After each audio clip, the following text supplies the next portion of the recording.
편안한 오후 보내고 계십니까? 뉴스와이드 이상훈입니다. 한동훈 전 위원장을 향한 당내 견제가 더욱 거세지는 모양새입니다. 이런 가운데 한 전 위원장은 최혜병 특검법에 이어서 김건희 여사에 관해서도 입장을 밝혔는데요. 인터뷰를 통해서 누구라도 수사에 적극 응해야 한다. 이렇게 의견을 밝혔습니다. 자, 그리고 오늘부터 뉴스와이드에서는 국민의힘 당권 주자들의 릴레이 인터뷰를 진행합니다. 오늘은 그 첫 순서로 원희룡 전 국토부 장관을 만나보겠습니다. 자, 이런 이슈들과 함께 저는 1분 뒤에 돌아오겠습니다.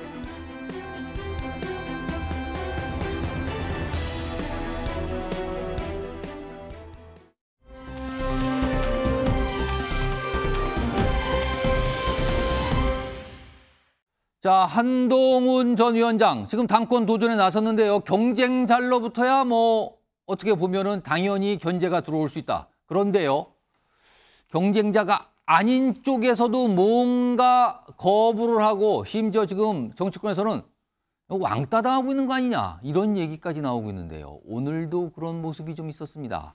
화면으로 좀 소개해드리죠. 자, 여기 보면 오늘 한동훈 전 위원장이 대구를 방문했습니다. TK를 찾아간 거예요. 근데 앞서서 홍준표 대구시장 만나자는데 두 차례 거절당했죠. 오늘은요, 이철우 경북지사와의 면담이 불발됐습니다. 한동훈 전 위원장이 요청을 했거든요. 그런데 이철우 지사가 이렇게 답을 했다 그러네요. 일정 때문에 너무 할 일이 많아요. 바쁘다. 못 만난답니다. 그러면서 다만 열어둔 거는 그렇다고 해서 한동훈 전 위원장을 안 만날 이유는 없습니다. 저 설명을 붙인 게 더 의미심장하네요. 결국은 못 만났어요. 그런데요, 여기서 중요한 거는 이철우 지사는 앞서서요, 나경원, 원희룡, 윤상현 다 만났습니다. 그렇다면 결과적으로 한동훈 전 위원장만 빠진 겁니다. 홍준표 시장 사례와 똑같습니다. 자, 이와 관련해서요, 이철우 지사 그리고 홍준표 시장이 최근에 한 얘기가 있습니다. 들어보겠습니다. 당대표 최고위직은 당에서 적어도 몇십 년 했는 사람이 해야 되지. 소리 나면 호박이 떨어졌는지 돌 떨어진지 알아야 되는데 호박이지. 돌인지도 모르는 사람이 돌아다니면서 하면 안 된다. 이거 오늘 새로 하는 이야기가 아니고 내가 이미 공개 다 했어요. 공개 다 하니까 황태순 TV에서 정말 옳은 소리 했다고 엄청 이철우 정말 바른 소리 했답니다. 25일 날 오겠다고 하는데 내가 거절했어요. 25일 날 오지 마라. 와도 안 만난다. 오지 마라. 또 27일 날 온다고 그래. 그날도 오지 마라. 만날 이유가 없지. 나는 당을 오래 지킨 사람들이 당대표가 됐으면 좋겠다. 아마 이철우 생각도 내하고 똑같을 거예요. 똑같을 거예요. 자, 성시훈 민주당 정책위 부의장 나와 계신데요. 오랜만에 뉴스와에도 나오셨는데 이제 경쟁 정당 상황이에요. 지금요. 굉장히 묘하게 가고 있는데, 아니 한동훈 전 위원장은 많은 여론조사 상으로 봐도 유력한 국민의힘의 당권 주자예요. 그런데 홍준표 시장에 이어서 이철우 경북지사까지 만나질 못하는 거예요. 사실상 거절당한 겁니다. 이거 어떻게 봐야 되는 겁니까? 두 분의 메시지가 거의 일치하는 것 같네요. 당에서 그래도 오래 해본 사람이 해야 되는 거 아니냐. 저도 원론적 얘기는 동의하나, 예. 오래 해본 분들이 잘했으면 이런 상황이 왔을까요? 오래 해본 분들이 잘했고, 정권 창출한 이후에 뭔가 국정 운영을 잘하고 당도 잘 이끌었다면, 그리고 일단 윤석열 대통령의 탄생 과정도 그렇지 않습니까?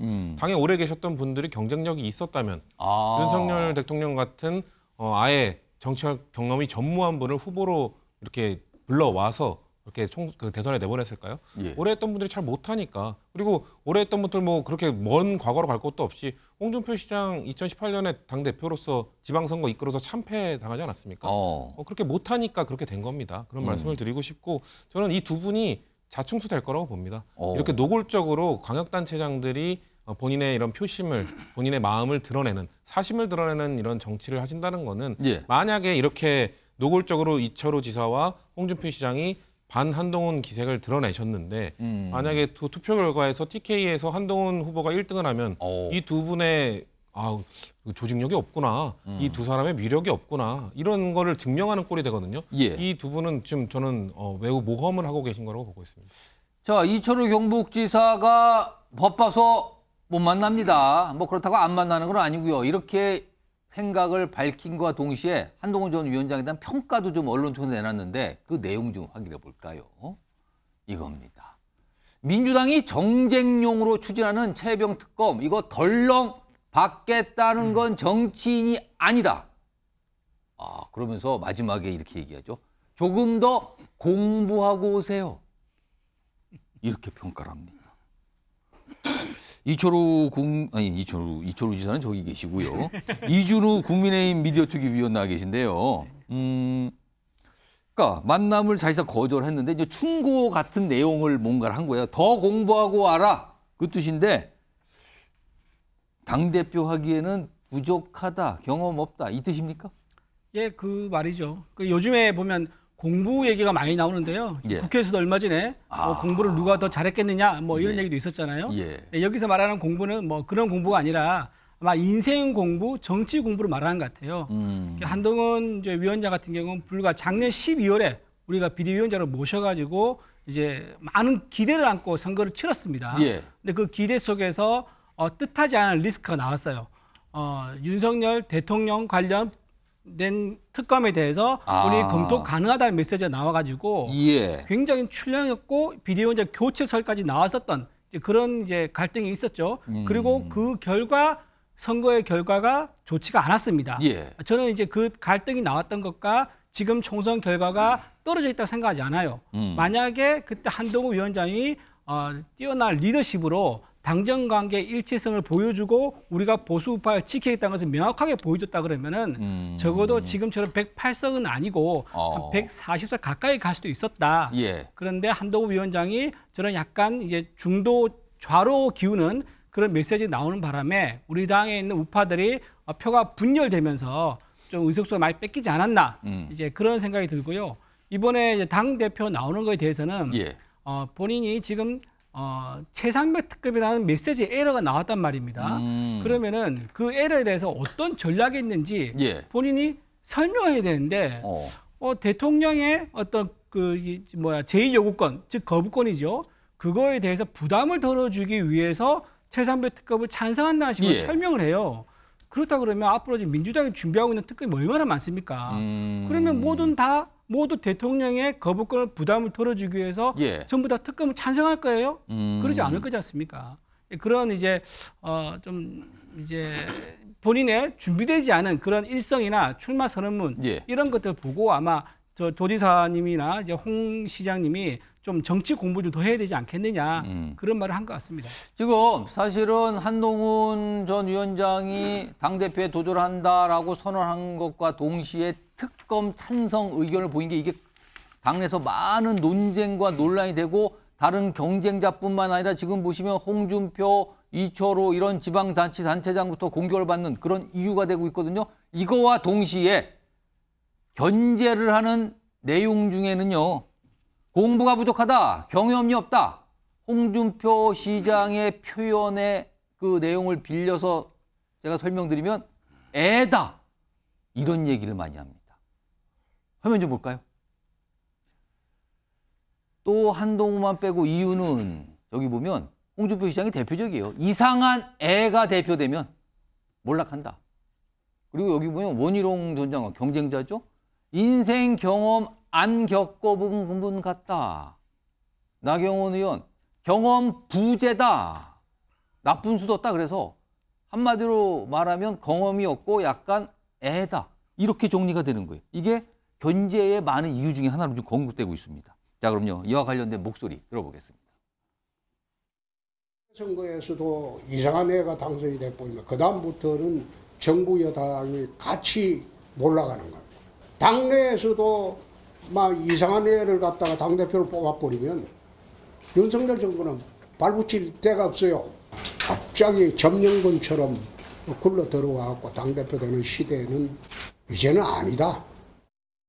부부싸움도 하고 나서 풀려면 예. 먼저 손 내밀고 정말 그게 오해도 풀고 배신이 아니다. 정말 진심을 다하고 정성을 다하고 자기 자세를 낮출 대로 낮춰서 부부싸움도 풀고 친구 간의 오해도 풀고 하는 거 아닙니까? 예. 저는 그런 인생 경험을 안 겪어보신 분들 같아요.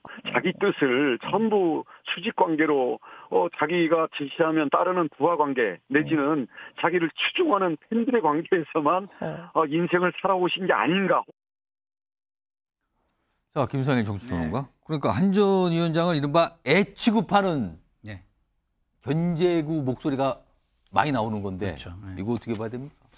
글쎄요, 저는 뭐 한숨만 좀 계속 나오는데 기본적으로 한동훈 비대위원장한테 지금 견제를 날리는 모든 말을 예. 윤석열 대통령한테 갖다 대입하면 다 맞아 떨어지거든요. 그럼 왜 윤석열 대통령에 대해서는 한마디 못하죠? 예? 너무 한심하고요. 그리고 50이 넘은 사람을 애 취급을 한다. 이게 문화지체 현상 아닙니까? 예? 본인이 구시대의 인물이고 그 구시대의 인물로서 그 느끼는 어떤 오만 이런 것들이 전혀 문화의 발전, 지금은 굉장히 모든 사람의 인격이 존중되고 인권이 존중되는 사회로 변화하고 있는데 예. 문화 지체, 완전히 발전이 전혀 없는 예. 그런 지체 현상을 좀 보이고 있는 거 아닌가. 굉장히 시대착오적인 이야기다라는 생각이 들어서 예. 제가 그 한동훈 후보의 수호신이 있다는 말을 제가 이 방송에서도 한 적이 있는데 그게 수호신이요? 홍신이라고. 저 대구에 계신? 홍준표, 신평 이 두 분을 제가 신평도로사까지 두 사람이 홍신이다. 왜냐하면 가만히 놔두면 뜨지 않을 사람을 예. 자꾸 공격해서 띄운다. 그래서 수호신이라고 제가 한 적이 있는데 예. 이 홍신이 성이 있는 것 같아요. 성이. 이홍신. 이면은 이철우까지. 추가됐다 이거군요. 네, 이홍신이라는 수호신이 생긴 것 같고요.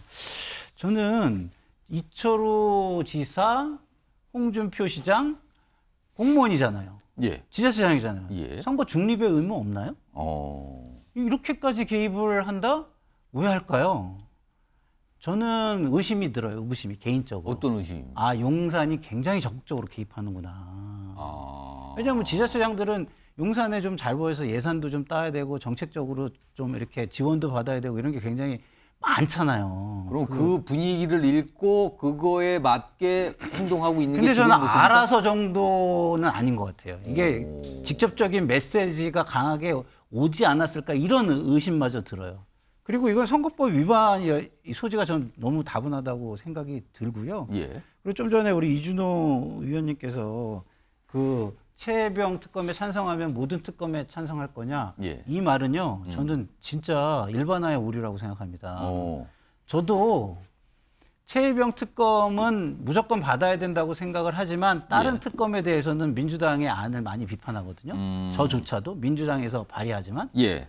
그런데 그거를 특검이라는 이름으로 다 같은 걸로 묶어서 국민의 예. 어떤 지지도나 이런 건 따지지 않고 그걸 다 받을 거냐 이렇게 얘기하는 거는 너무 저는 좀 과한 일반화의 오류라고 생각합니다. 자, 지금 여러 가지 목소리 들려드렸는데 보면은 한동훈 전 위원장에 대해서 좋은 목소리, 좋은 평가가 아니었어요. 공부 좀 더 해라. 경험 부족한 거 아니냐. 지금 뭐 쓸데없는 그런 행동을 왜 하냐. 약간 이런 취지의 얘기들을 지금 방금 영상 속에 담겼던 인물들이 계속 얘기했는데 그런데요.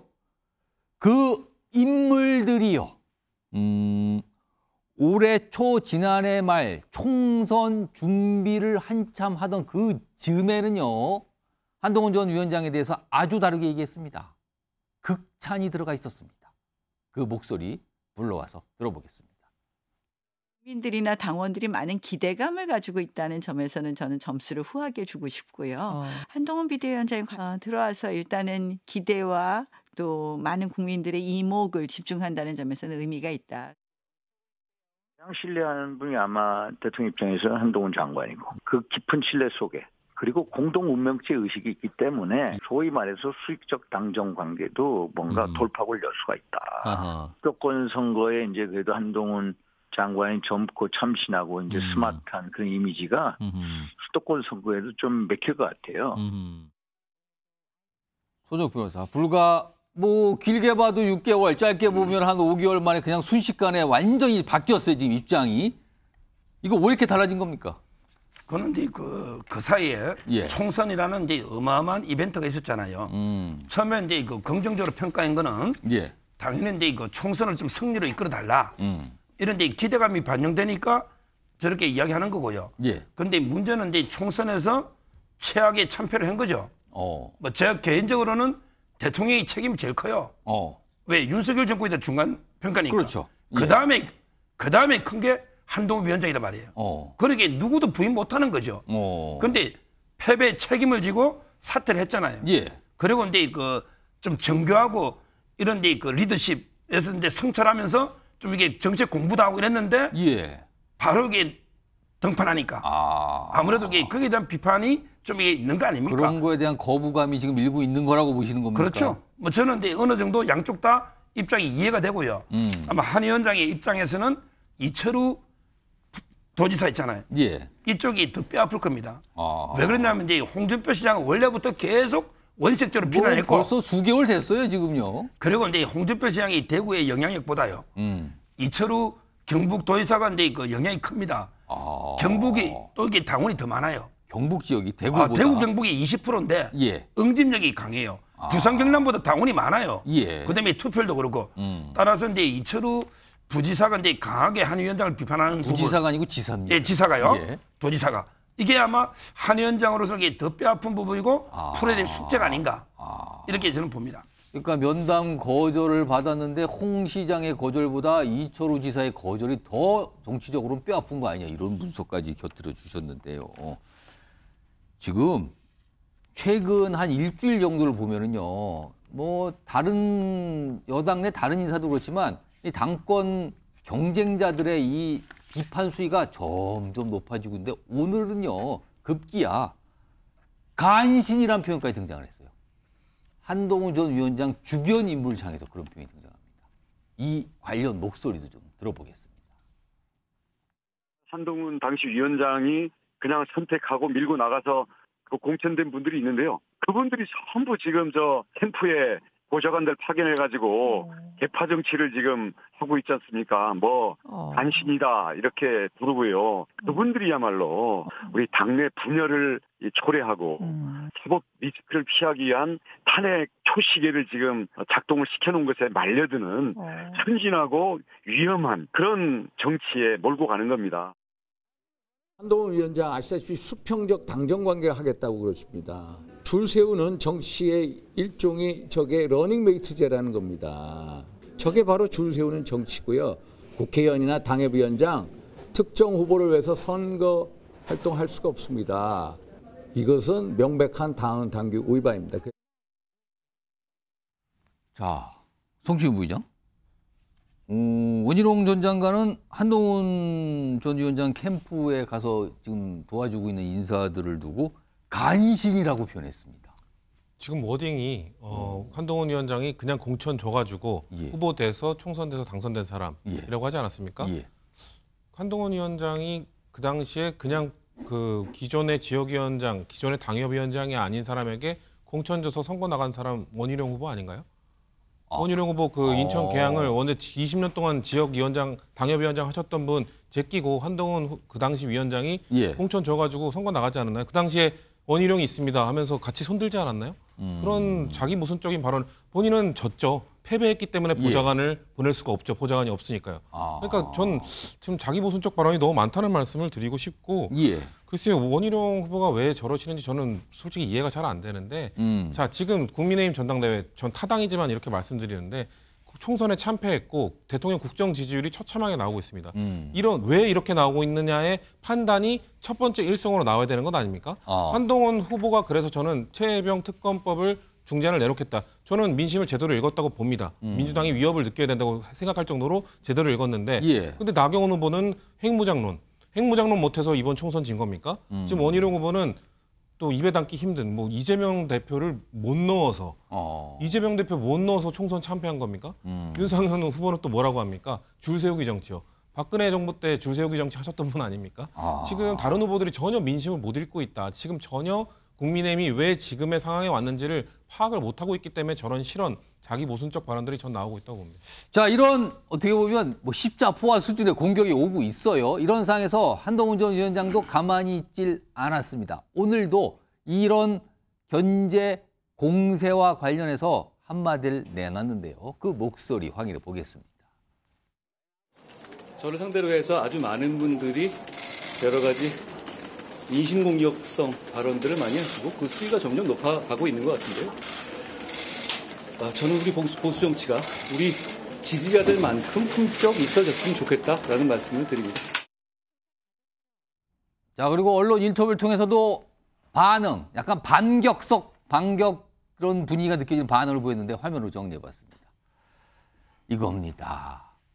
아니, 거야 폭주와 싸울 땐 몸을 사리더니 내부 공격에는 권모술수가 난무하고 있어요. 이거 어떻게 된 겁니까? 이런 반응을 보이고요. 여기에다 더해서 이런 거요. 아껴뒀다가 야당에 맞설 때 쓰면 좋을 것 같은데요. 마지막 부분은 살짝 뭔가 비공고 같기도 하는데요. 지금 요거 이준우 의원 내부 공격에는 아주 그냥 엄청나다 지금. 민주당 야당이니까 민주당이겠죠. 민주당과 싸울 때는 뭐 몸살이더니 내부 공격에는 어마어마하고 권모술수가 엄청납니다. 이렇게 얘기를 했네요. 어떻게 들으셨습니까? 일단 첫 번째로 말씀드리면요. 예. 1등 주자의 운명이에요. 1등을 따라잡으려는 사람이 세 사람이 있거든요. 세 후보는 사력을 다해서 1등의 약점을 들춰내고 공격을 할 수밖에 없는 운명이죠. 저건 자연스러운 거고요. 예. 그리고 인신공격이랑 제가 보기에 인신공격이라고 생각하지는 않는데 본인이 한동훈 위원장이 전에 국무위원 때 이제 민주당 의원들과 본회의장에서 말싸움했던 걸 생각하면 예. 딱히 그렇게 지금 들어오는 발언들이 이렇게 인신공격성 발언을 보기에는 좀 약하다. 본인이 지금 받고 있는 그런 그 공격이 본인이 과거에 국무위원 장관이었을 때 네. 야당 인사들한테 한 거 비교하면 그다지 뭐 심한 거 아니다 이 말씀인가요 지금? 그렇습니다. 예. 그러는데 지금 본인이 어쨌든 이제 이틀째 되는 거 아닙니까? 후보자 등록하고 나서 예. 오늘이 이제 시작인데 저 정도 맷집을 벌써 좀 약한 모습 보여주는 거에 대해서 좀 멘탈이 좀 흔들리고 있구나. 오히려 그런 생각이 들 정도로 본인이 좀 불안감을 느끼고 있다. 그렇게 보여집니다. 지금 이거 권모술수 난무하는 거 아닙니까? 내부 공격이 엄청나네요 지금요. 바깥에 싸울 때는 안 그러더니 이런 반응인데 김상일 평론가께서는 마지막에 특히 이렇게 잘 싸우는 전력이 있으니 당대표 되면 민주당과 해볼 만하다라고까지 얘기를 했어요. 이거 분명히 약간 비공고겠죠, 이거. 그렇죠. 믿고죠. 네. 그래서 저는 뭐 이준우 지금 위원의 말씀에 100% 동감해요. 본인이 그 정도뿐이 안 되면 안 되죠. 저 맞대응을 저런 식으로 하면 안 되고 예. 맞대응을 일일이 하면은요 한동훈 비대위원장한테 좋을 게 없어요. 지금은 여유를 보여야죠. 여유. 그리고 본인이 왜 지지를 받는가에 대해서 또 이야기를 해야죠. 이런 비판이 있지만 충분히 제가 받겠습니다. 예. 그런 생각을 가지고 계신 분들도 있을 겁니다. 그러나 저는 제가 개인적으로 73일간 정말 고민해서 나왔습니다. 이게 우리가 살 길입니다. 예. 그걸 좀 제 진정성을 알아주십시오. 이렇게 저를 오해하시는 분들 저한테 오시면 제가 뭘 고민하고 있는지 설명 다 해드리겠습니다. 뭐 공격하시는 거 이해하겠지만 예. 조금 제 말도 좀 들어주시면서 공격하십시오. 차라리 이렇게 읍소를 했다면 예. 훨씬 커 보이지 않을까요? 그러면은 이건 역시 경험 미숙이니까 그래? 저는 아무래도 그 검사를 좀 오래 하셔가지고 예. 굉장히 이제 권력과 지위가 있었잖아요 거기서. 그리고 본인 위주로 모든 게 돌아갔잖아요. 예. 그런 부분을 아직 덜 뺐다. 지금 상황이 익숙하지 않다? 그 부분을 덜 뺐고 정치인으로 빠르게 변모를 하고 있긴 하지만 예. 아직 변모가 아직 덜 됐다. 이런 생각이 저 부분에선 듭니다. 아무튼 기본적으로요. 예. 지금 한동훈 위원장이 본인 선거가 이번 처음이거든요. 그렇죠. 따지고 보면 그렇습니다. 본인 선거에 나온 건 이번이 처음이에요. 그렇습니다. 그렇다 그러면 본인 선거의 기본 메커니즘이 뭐냐면은 치열한 자기 검증과 비판에 대한 비판을 해서 자기가 훌륭한 사람이다. 자기가 지도자감이다. 예. 라는 것을 보여주면서 성장하는 서로 성장해서 검증된 후보를 우리 대선 미래 주자 만드는 이런 과정에 있는 게 전당대회거든요. 그 기본 어떤 전당대회 성격을 좀 이해하지 못하고 있는 게 아닌가.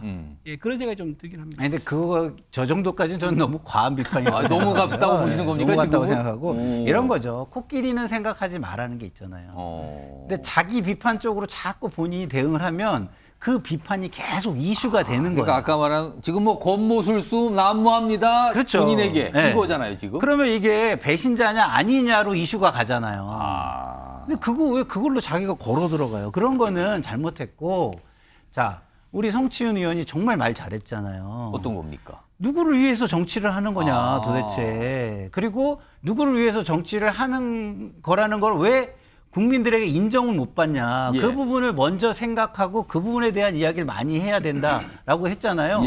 한동훈 비대위원장은 그 부분을 자꾸 얘기를 해야 본인이 승리할 수 있는 길을 가는 거죠. 저기 자꾸 비판에 같이 맞대응하는 걸 뛰어들면은 제가 볼 때는 n분의 1로 바뀌어가지고 3대 1이 지금은 압도적인 대세였지만 진짜 3대 1 그 숫자대로 그렇게 바뀔 수도 있습니다. 그러니까 지금 가만히 보면요. 한동훈 전 위원장을 가운데 놓고요. 당권 경쟁자들과 그다음에 여당 내의 굵직한 정치인들이 계속 매일 뭐라고 얘기를 하고 있어요. 이런 상황에서 한동훈 전 위원장이 반응을 보인 게 아니 내부 공격 때는 엄청나군요. 이렇게 반응을 보인 거예요. 다음 주제 역시 관련된 게 이어지는데요. 제목으로 먼저 확인해 보겠습니다. 십자포화 속에 오늘 대구를 방문한 한동훈입니다. 대구 갈 한동훈. 자, 그러면은 오늘 대구에서 당원들과 만나는 자리를 제가 방송 전에 보니까 3차례가 오늘 예정돼 있었거든요. 자, 어떤 모습이었는지, 그리고요, 그거에 앞서서 과거에 또 대구를 찾아간 적이 꽤 있었어요. 그 모습부터 확인하고 뒤에 오늘 모습이 좀 이어집니다. 보겠습니다. 이곳 대구는 저의 정치적 출생지 같은 곳입니다. 한동훈 전 비대위원장님 참석하셨습니다.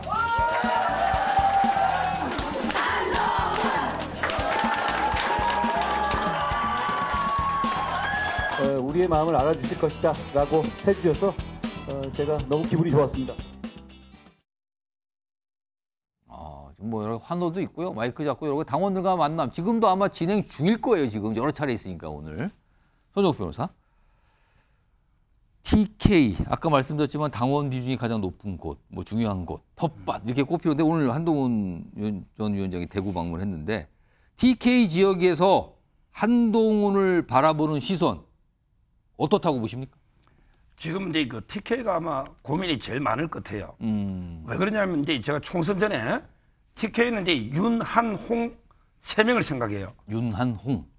국회의원 이름 윤한홍이 아니고 윤석열. 그다음에 갑자기 사람 이름 얘기하시죠. 홍준표. 3분. 근데 문제는 이제 그 홍준표 시장이나 윤 대통령 쪽은 이제 그 약간 한동훈 위원장하고 다르잖아요. 지금 확실히 달라졌었거든요. 따라서 이제 그 대구의 당원들이 과연 이제 그 윤 대통령을 중심으로 해서 이제 그 반한 연대에 가느냐, 아니면 이제 그 한동훈 위원장을 하느냐, 이게 상당히 고심이 많을 텐데. 그럼 고심하면서 지켜보고 있는 겁니까 아직까지는? 그렇죠. 아마 이런 거는 이게 마지막 막판 가야지 이게 당심이 좀 움직일 거예요. 근데 그 둘 중에 하나를 선택한다는 건 다른 선택이 되는 건데요. 그렇죠. 그러니까 지금 이게 고심을 거듭할 거고요. 제가 보기에 수도권하고는 약간 분위기가 달라요. 수도권의 원외들은 아무래도 이게 외연 확장 이게 더 중심이죠. 민심. 그러다 보니까 이제 한 위원장 지지가 약간 많을 거고. 그런데 그 영남은요. 아무래도 이게 대통령 중심으로 대통령하고 이게 당 대표가 삐끗거리면 안 된다. 하나의 운명 공동체로 가야 된다. 그 점에서 이제 그 약간은 저는 수도권보다는 한 위원장이 영남에서는 좀 이게 득표율이 떨어질 거다. 이렇게 보기 때문에 수도권하고 영남이 비슷합니다. 다 합치면. 그래서 제가 보기에 그 나중에 또 할지 모르지만 영남 때문에 결선 투표까지 가지 않을까. 이렇게 저는 예측하는 거예요. 수도권과 영남의 반응이 다를 것이다. 당원들의 생각이 조금 차이가 난다. 이 설명인데요. 오늘 정치권에서 지난해 초입니다. 그땐 장관 시절이었잖아요. 국회에 와서 한동훈 당시 장관이 본인의 화양연화 시절에 대해서 얘기한 게 있어요. 이게 다시 오늘 회자가 됐는데 일단 그 당시에 한동훈 장관의 얘기부터 좀 들어보겠습니다. 문재인 정부와 더불어민주당의 강한 적개심을 갖고 있구나. 저는 굉장히 안타깝게 생각합니다. 제 인생의 검사의 어떤 화양연화는 문재인 정권 초반기의 어떤 그 수사들일 겁니다. 그 당시에 저를 굉장히 응원해 주셨고 열렬히 지지해 주셨던 걸 기억합니다. 문재인 정부 당시 검사 시절이 나의 화양연화였다, 전성기였다 이 뜻이잖아요. 지금요. 오늘 이걸 언급하신 분이 있습니다. 화면에 보시죠. 오늘도 빠지지 않고 한마디 했습니다. 한동훈 내 인생 화양연화는 문정권 초기 검사 시절, 이 발언을 딱 공유를 하면서 본인 SNS에 공유를 하면서 무자비하게 망나니 칼날을 휘두르던 시절을 화양연화라 막말하는 사람이 대표하겠다?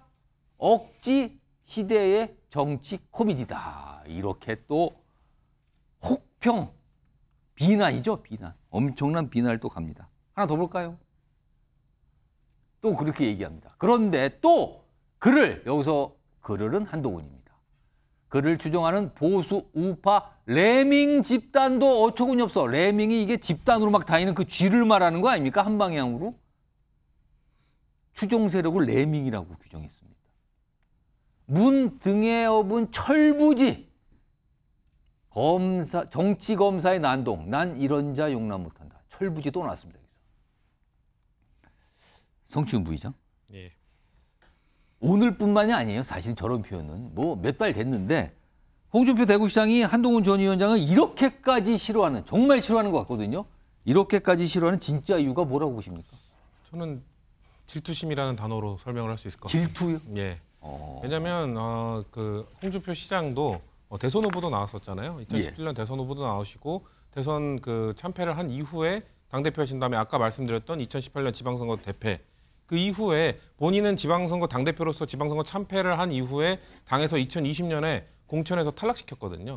그래서 그 당을 나가서 무소속으로 출마해서 당선이 된 바 있습니다. 그런 경험을 갖고 있기 때문에 뭔가 그 거대한 큰 선거에서 패배한 나에 대해서는 그렇게 고박하고 2년 뒤에 공천도 안 줬는데 왜 한동훈 전 위원장은 총선 참패를 이끌은 어떻게 보면 패장인데 왜 이렇게 인기를 왜 더 사랑을 해주냐. 거기서 느껴지는 질투심이 있을 것 같아요. 근데 제가 말씀드리고 싶은 거는 그 인기 누가 키워줬습니까? 홍준표 시장이 계속해서 매일같이 상기시켜주고 뭔가 언론에 나오지 않고 있는 자맹을 계속하고 있는 한동훈 위원장을 계속해서 끌어올려주면서 뭔가 탄압받는 이미지로 만들어주면서 인기를 높여준 거는 홍준표 시장이거든요. 저는 개인의 질투심이 뭔가 누군가에 대한 질투심이 자신을 단련시키는 원동력이 돼야 되는 거지 누군가를 원망하는 그런 원동력이 되면 안 되는 거거든요. 근데 홍준표 시장이 30년씩이나 정치를 하셨는데 좀 큰 그릇을 못 보여주고 계시다. 이런 말씀 계속 들을 수밖에 없을 것 같습니다. 지금 홍준표 대구시장은 2차례나 25일, 20일 각각 방문할 테니까 면담하십시오라고 연락을 받았는데 다 거절했다는 거 아니에요, 지금. 근데 이게 계속 두고두고 정치권의 얘기 나오는데 거절의 이유에 대해서 짐작을 하시고 얘기를 한 분들이 좀 있어요. 그 목소리 좀 들어보죠. 홍준표 그 시장을 배신하고 간 사람들을 시켜가지고 전화로 틱틱거려가지고 이거 무슨 검찰에서 소환하듯이 아니면 우리 총선 때 급하니까 무조건 안 따지고 다 도와주던 그런 거랑 상황이 다릅니다. 토끼 한 마리 잡을 때도 온갖 정성을 다하고 우리 울고 있는 어린 아이 마음 하나 얻기 위해서도 몸을 낮추고 정성을 다 해야 되는 겁니다. 홍준표 시장 입장에서는 한동훈 위원장이 얼마나 밉겠습니까? 원래 지난 대선에서 윤석열 대통령 이어서 2위를 했는데 그럼 윤석열 대통령이 이제 대통령이 되고 나면 내 차례인데 갑자기 앞에 자신이 봤을 때 어린애가 저 앞에 있으니까 얼마나 밉겠어요. 손정식 변호사. 그러니까 김지현 전 최고위의 분석은 한동훈 위원장이 대권 경쟁 후보인데 그래서 미워하는 것 같아요. 견제를 넘은 미움까지 갔다 지금. 맞다고 보십니까? 아마 이제 그 측면도 강하다 봐요. 본인은 이제 그 대권이 꿈인데 한 위원장이 본인 앞에 그 국민 지지도가 높으니까 견제하는 이것도 저는 있다 보고요. 분명히 저게 나한테 와야 되는데 지금 이런 생각을 하고 있다는 겁니까? 예, 그게 있고요. 근데 두 번째가 더 중요한 게요. 제가 보기에 정치 철학이나 기질적으로 이게 도저히 안 맞는 거예요. 홍준표 시장은 이제 그 뼛속 깊이 약간 이게 보수입니다. 예. 보수의 원류죠. 근데 한 위원장은 이념보다는 이제 제가 보기에 실용을 더 중시할 거고요. 그럼 보수가 아니라고 보수가 아니라고 뭐 좌파다 이런 논쟁이 아니고 이념에 대해서 그렇게 매몰 안 될 겁니다. 젊은 분들에게 실용적인 뭐 이런 거 있잖아요. 이념보다는 실용이고 그리고 이제 그 이념에 대해서 크게 그 보수 쪽으로 안 가고 오히려 이제 중도나 진보적인 얼마든지 좋은 아젠다 있으면 받을 수 있다. 이런 부분이거든요. 따라서 제가 보기에 천성적으로 잘 안 맞아요. 원래 스타일이.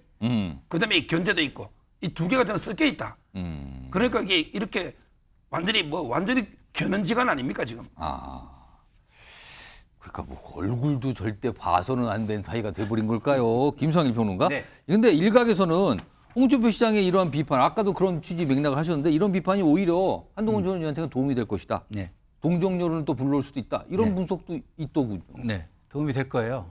근데 한동훈 비대위원장이 아까처럼 대응하면 도움이 안 될 거예요. 약간 이 곤모술수 약간 이런 맞대응을 그런 식으로 하면은 저는 그건 도움 안 될 거라고 생각합니다. 근데 저런 거 그냥 맞고 가야 돼요. 그냥 맞고 가면 영남 아까 뭐 표심 우리 서정욱 변호사가 분석해 주셨는데 저는 절대 동의하지 않는 게 저는 영남 표심의 영남 분들에 대해서 굉장히 존경심을 한번 느낀 적이 있어요.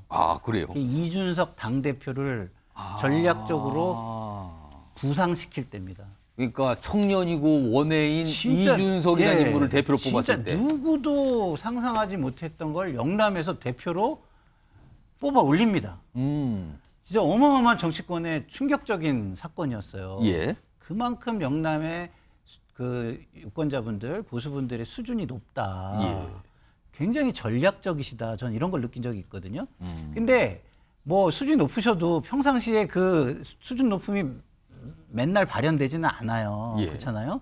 근데 위기 상황에서 발현이 되는 거예요.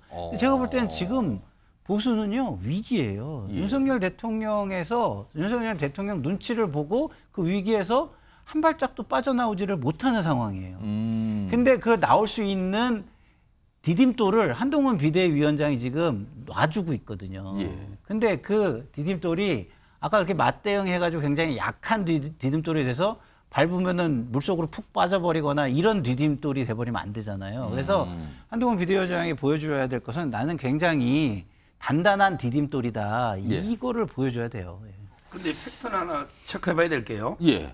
이준석하고 이제 나경원하고 붙을 때 전체 당원 투표에서 이제 나경원 후보가 4% 이겼습니다. 당원 투표에서는. 근데 영남이 이준석을 띄워줬던 그때 여론이 30% 반영할 때 그걸로 역전을 했거든요.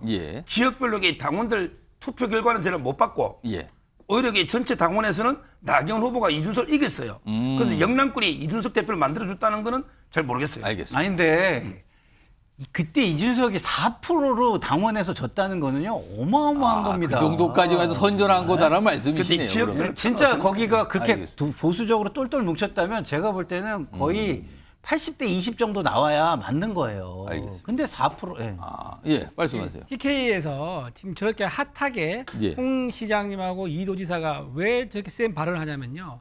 책임 당원 수에서 절대적인 차이가 있기 때문입니다. 지금 예를 들면요. 서울에 있는 한 구만 하더라도 책임 당원은 2,000명이 채 안 됩니다. 대부분이 그래요. 서울에는.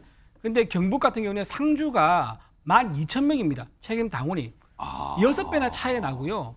또 서울에 있는 예를 들면 구에 있는 그런 책임 당원들은 느슨한 조직입니다. 하지만 TK 영남에 있는 조직들은 아주 단단한 조직이에요. 그래서 홍 시장과 이 지사님이 저 메시지를 전국 당원들한테 보내는 메시지가 아니라 영남에 있는 당원들한테 보내는 메시지다. 이렇게 해석을 해야 된다 봅니다. 알겠습니다. 그러니까 지난번 선거를 놓고 한번 보자고요. 한동훈 비대위원장이 4%로 당원에서 지잖아요. 여론조사 20%에서 이겨요. 알겠습니다. 뭐 이건 전망이 뭐 여러 가지 전망들 하시는데 표 분석까지 들어가셨어요. 알겠습니다. 이 정도 하고요. 다음 주제 역시 뭔가 규정을 하는 내용들이 많이 들어가 있습니다. 당신은 누구야? 라는 이런 맥락들인 거죠. 제목 보겠습니다. 수사 적극 응해야 이런 얘기를 꺼내는데요. 한동훈 전 위원장입니다. 그럼 이런 얘기까지 하는 걸 보니까 최근에 전륜이라는 표현 나왔죠? 전륜 선언을 사실상 한 건가? 이런 제목인데요.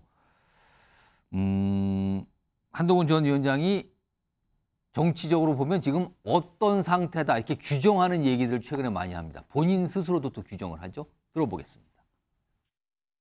대통령과 한동훈 위원장하고의 신뢰가 바닥입니다. 어제 대통령실에서 전륜이라는 그 메시지 한번 보셨습니까? 전륜이라는 건 뭡니까? 이미 끝났다는 겁니까? 관계 단절했다는 겁니다. 그러면 이런 관계 속에서 어떻게 건강한 당정 관계가 오겠습니까? 정치인의 친소관계가 개파의 기준이 되는 것을 참 후지게 생각합니다. 누구랑 친하다 아니다? 그게 국민들한테 뭐가 그렇게 중요합니까? 저는 그런 구분에 동의하지 않고요. 굳이 말씀드리자면 저는 친국해야 한다고 생각합니다. 친국민 해야 되고 친국가 해야 되고 친국민의 힘 해야 합니다. 자, 지금 저렇게 본인은 뭐 전륜이네, 친국이네 이렇게 규정들을 하는 게 나왔잖아요. 오늘 공개된 인터뷰 내용 몇 가지 좀 소개해드리겠습니다. 우선 첫 번째 좀 보겠습니다.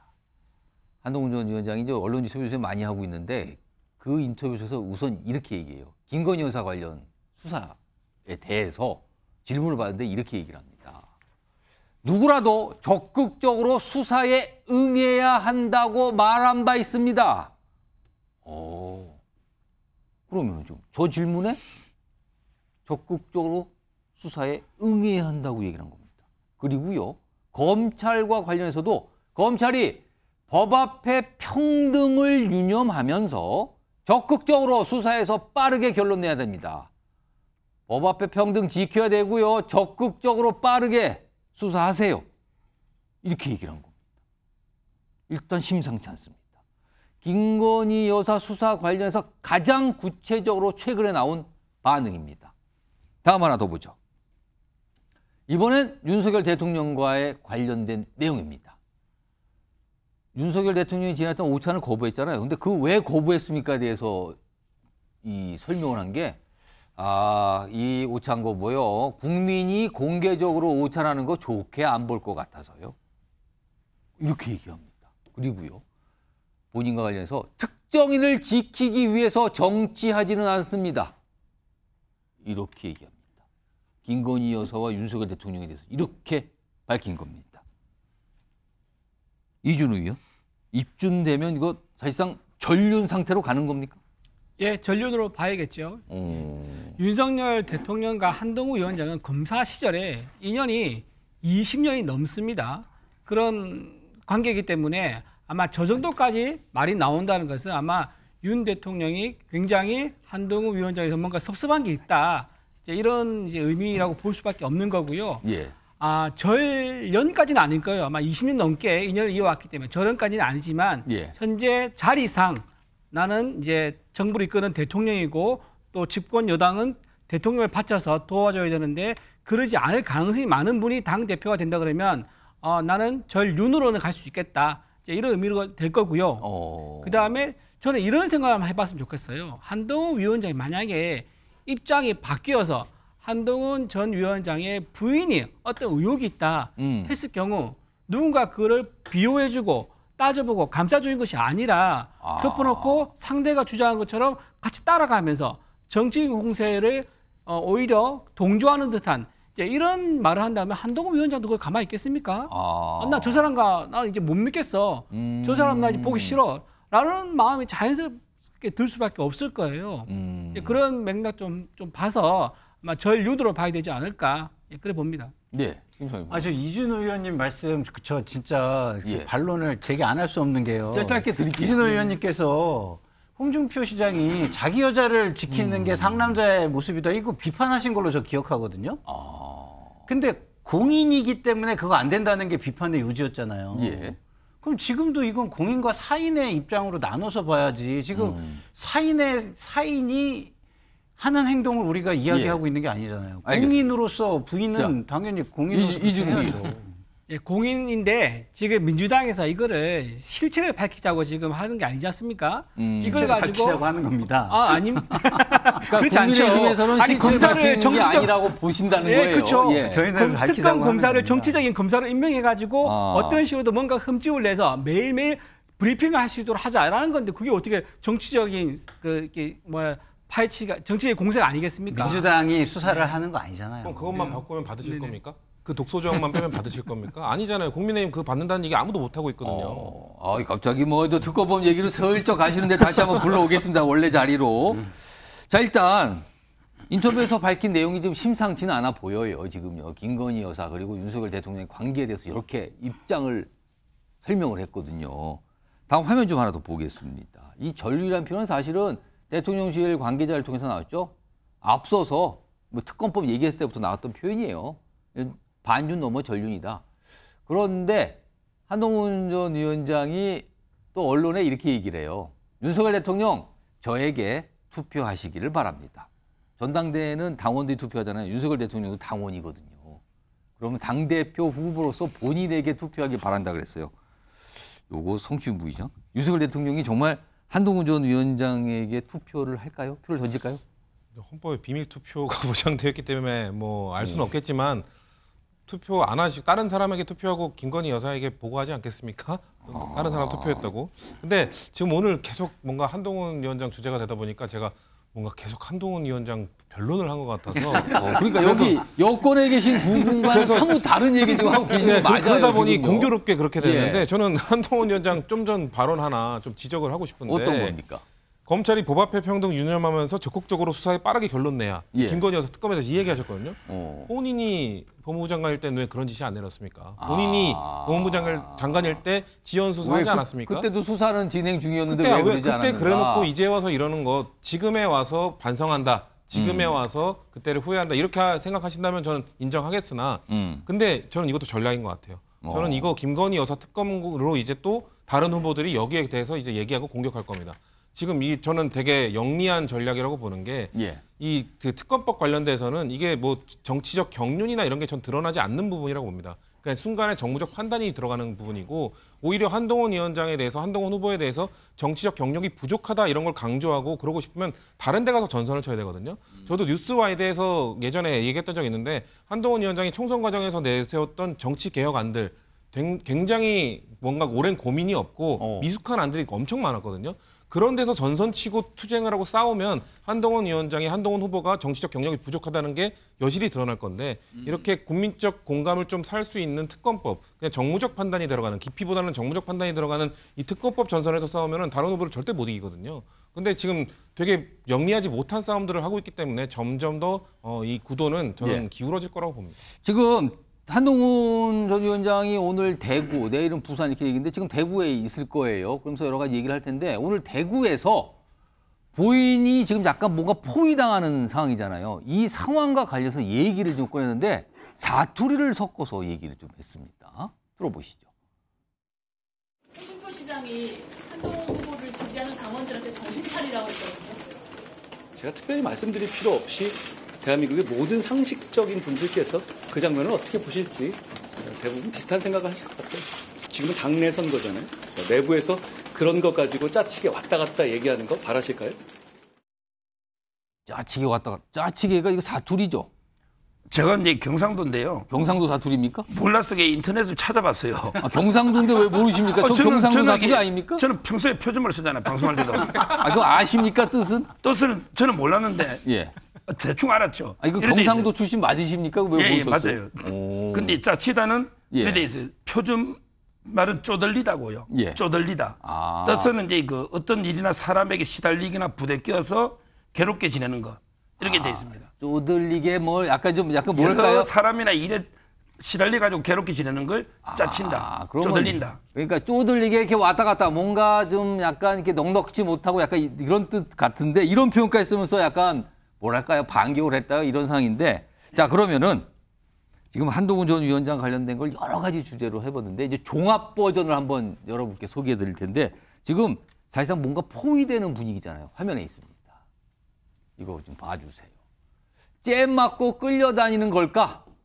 과연 지금 어떻게 되는 거야? 지금 보시면 일단 2명의 지방자치단체장으로부터 안 만납니다. 바빠서 못 만나는데요. 그냥 가세요. 뭐 약간 이런 대접을 받았잖아요. 그리고요, 그 아래쪽에 대통령실 고위관계자는 이 정도 되면 저륜이다, 저륜. 이거 이제 분위기 안 좋아진 거잖아요. 그리고요, 이쪽, 오른쪽 위로 갑니다.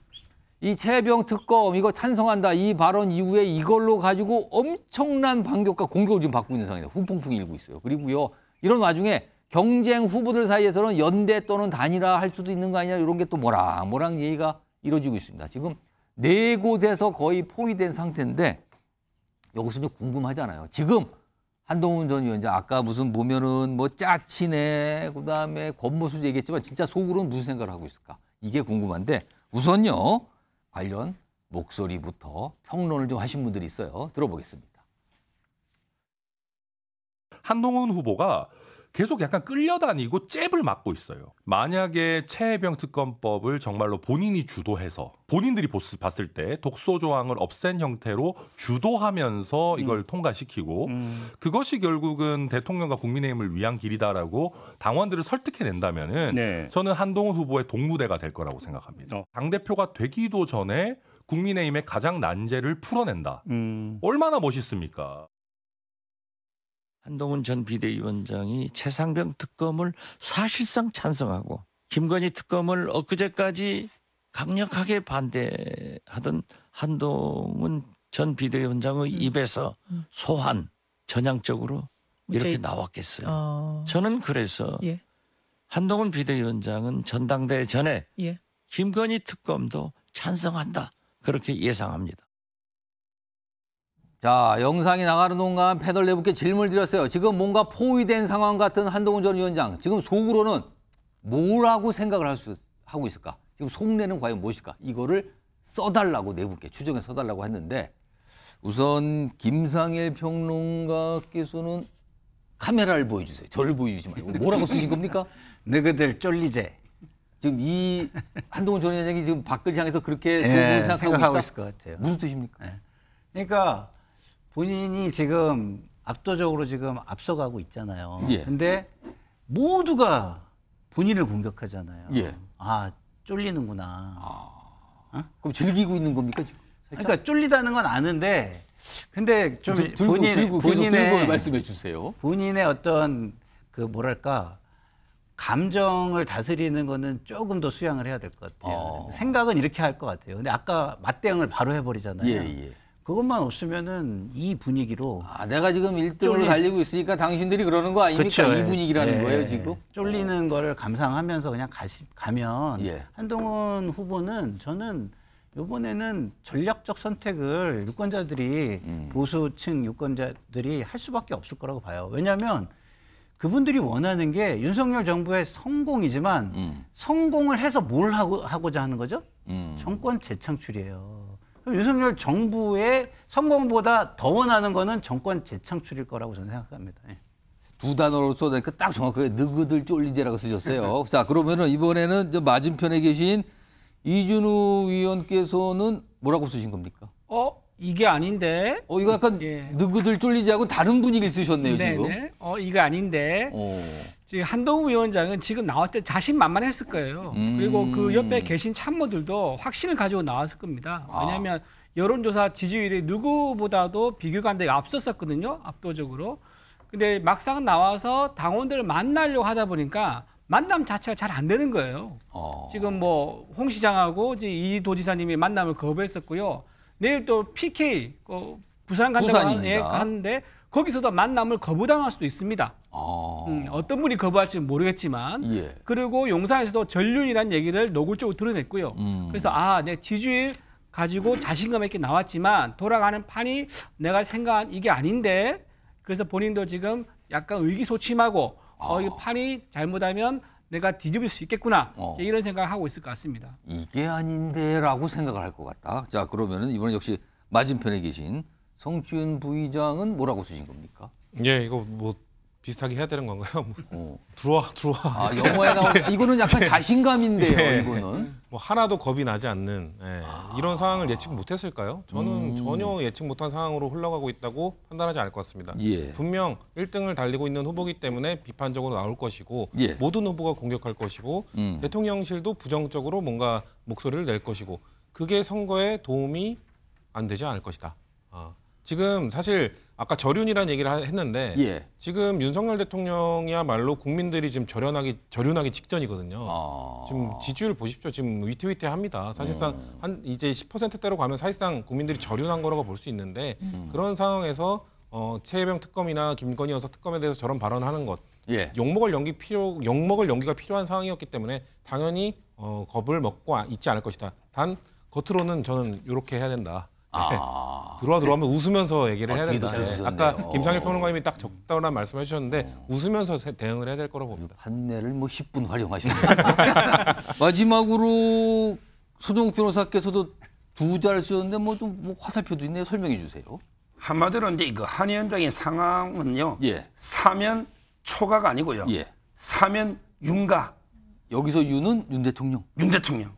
이번에 당 대표는요. 민심이 결정하는 게 아닙니다. 당심이 결정하는 80%. 예. 당원들은 이제 그 윤석열 대통령을 지켜야 된다. 예. 윤석열 정권이 성공을 해야 된다. 예. 이걸 이게 바라고 있는 거예요. 근데요, 지금 한 위원장이 계속 나는 뭐 특정 정치인을 지키기 위해서 하지 않는다. 예. 이거는 이게 대통령을 조롱하는 발언입니다. 멋있는 발언이 아니에요. 예. 뭐 민심은 이게 어떻게 환영할지 몰라도 당원들이 볼 때는 상당히 기분이 안 좋은 발언입니다. 또 이렇게 김건희 여사도 뭐 평등하다 말은 맞죠. 근데 당원들이 그걸 원할까요? 그럼 이게 한동훈 특검법에 대해서 홍준표 시장이 특검이나 잘 받으라. 예. 똑같잖아요. 그 법 앞에 평등하면 한동훈 위원장도 수사받아야 될까요? 저는 이런 식으로 이게 윤 대통령과 자꾸 멀어지면요. 예. 어려워집니다. 항우의 길을 갑니다. 항우의 길을. 지금이라도 이게 윤 대통령과 원팀이다. 예. 하나가 돼야 된다. 예. 윤석열 정권을 지켜야 된다. 예. 이렇게 돌아와야 희망이 있는 거예요. 항우로 규정하는데. 자, 그럼 마지막으로 앞에 OX 패널은 요건 제가 살짝만 뭐 의견만 듣기보다는 그 표시된 것만 좀 확인해 볼 텐데 지금 사실은 한동훈 전 위원장이 뭐 지지율상으로 가장 앞서고 있는데 뭐 2위, 3위, 뭐 그 뒤에 이제 후순위를 기록하고 있는 후보 중에 원희룡 전 장관, 나경원 의원이 있는데 정치권 일각에서는요. 뭔가 둘이 손잡고 연대 또는 단일화하는 거 아니냐. 근데 그게 결선 투표 가기 전에 만약에 결선 투표까지 가지 않더라도 그 전에 전당대회가 있기 전에 단일화하는 거 아니냐 이런 가능성 얘기하는데 제가 질문을 바로 들어볼게요. 전당대회 전에 원희룡, 나경원 단일화 가능하다고 생각하시면 O 말도 안 된다. X 들어주세요. 정확하게 O 둘 X 둘 이게 정확하게 또 묘한데 여권에 계신 분들은 다 O, 야권에 계신 분들은 X예요. 이게 제가 한 분씩만 정확하게 시간이 많지 않아서 딱 한 20초만 드릴게요. 이유를 딱 정확합니다. 김상일 평론가, 이준우 의원께 이유 딱 김상일 평론가 왜 안 된다고 보십니까? 단일화 할 거면은요 불출마했을 거예요. 네. 불출마를 안 한 이유는 지난번에도 꺾였는데 요번에 또 꺾이면 정치인으로서 결단력이 없는 굉장히 약한 정치인으로 보였을 거거든요. 그것 때문에 나온 거기 때문에 중간에 꺾이지 않을 겁니다. 저 이준우 의원은? 나경원 후보 입장에서는 이번에 끝까지 완주하게 되면은 그 다음을 기대하기 어렵다. 지금 윤석열 대통령과의 관계가 비윤으로 지금 규정되어 있는데요. 그 비윤 관계를 본인이 깨야지만 다음을 뭔가 스텝을 가져갈 수 있습니다. 그런데 이 비윤 관계 깨는 방법은 오직 하나. 중간에 원희룡 후보 지지를 해주는 게 비윤을 깨는 방법일 거다. 그렇기 때문에 연대 가능성이 있다 생각합니다. 알겠습니다. 이건 지켜봐야 됩니다. 지금 이거 다 기록 남았습니다. 지금요. 네 분 선택하신 거예요. 자, 다음 주제는요. 최근에 굉장히 어떻게 보면 강한 소리, 다른 표현은 독설을 막 쏟아냈는데 이거 관련된 여러 가지 반응들이 있어요. 그 주제 좀 가보죠. 독한 입에 열광하는 지지자들 왜일까? 독한 입이라고요? 최근에 정치권의 독한 입이라 그러면 정청래 법사위원장 얘기하는 것 같은데요. 관련 얘기, 목소리부터 좀 들어보겠습니다. 다시 한번 묻겠습니다. 네라고만 답변하세요. 이종섭 증인에게 묻겠습니다. 증인 선서를 거부하시겠습니까? 네. 앞으로 그렇게 하세요. 이종섭 증인 방금 전에 끼어들지 말라고 그랬죠? 본인이 이렇게 한다고 그랬죠? 네, 그렇습니다. 근데 왜요? 근데 국민들이 보고 있기 때문에 10분간 퇴장하세요. 반성하고 오세요. 의원님 성함이 누구세요? 위원장님 성함은 누구십니까? 저는 정청래 위원장입니다. 전 유상범 의원입니다. 유상범 의원 들어가 주세요. 어디로 들어가요? 국회법에 위원장 마음대로 돼 있습니까? 국회법 공부 좀 하고 있어요. 공부는 내가 좀 더 잘했지 않겠어요? 국회법은? 잘한 분들이 이래요. 그러니까 이런 얘기가 나왔어요. 그런데 이거에 대해서 사실은 민주당 내에서도 약간 지적이 있었고 국회의장도 좀 지적을 합니다. 그 목소리 마저 들어보죠. 그래서 그 진상규명을 향해서 의원들도 그렇고 참여한 증인들도 그렇고 정말 노력해야 된다라고 하는 것을 전제로 말씀드리면 태도가 리더십이다. 민주당이 취할 태도는 정말 겸손하고 국민의 눈높이에 맞춰야 됩니다. 그 당시 그 청문회를 좀 보면서 사실상 위증하는 방식으로 증언을 하는 데 대해서는 저도 화도 났지만 그럴수록 더 상임위 운영은 제가 말씀드린 대로 더 시간도 지키고 답변기도 주고 더 또 예의 있게 하는 게 국민들이 보기에 더 좋지 않겠나. 자, 정청래 법사위원장 이런 지적을 좀 받았잖아요. 그런데요, 화면 좀 보겠습니다. 뭐 강성지지층 개딸이라고 표현되죠? 근데요, 열광이 나오고 있어요. 열광.